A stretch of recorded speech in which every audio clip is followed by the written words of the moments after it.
a previsão da conclusão dessa obra total em vários meses, né?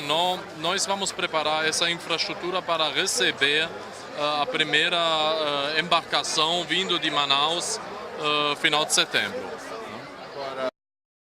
Com certeza a seca, o período atual não é o ideal para a navegação. Por quê?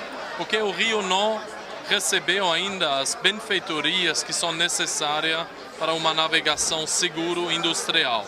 Porém, nós vamos fazer essa primeira viagem com uma embarcação menor, né?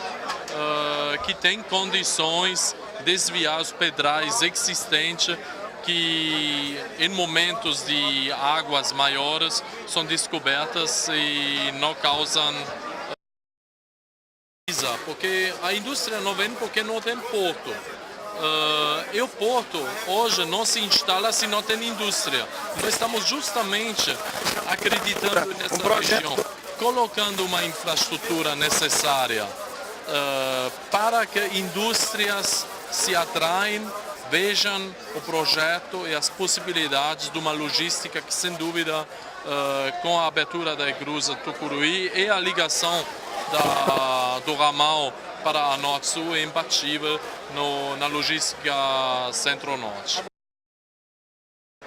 Então a estratégia é muito simples, são fatos, né?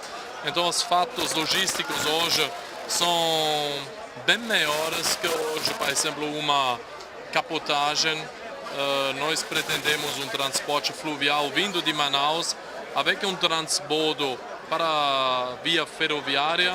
E esses são os fatos que nem precisa convencer muito, são os fatos que são para si mesmo convencíveis.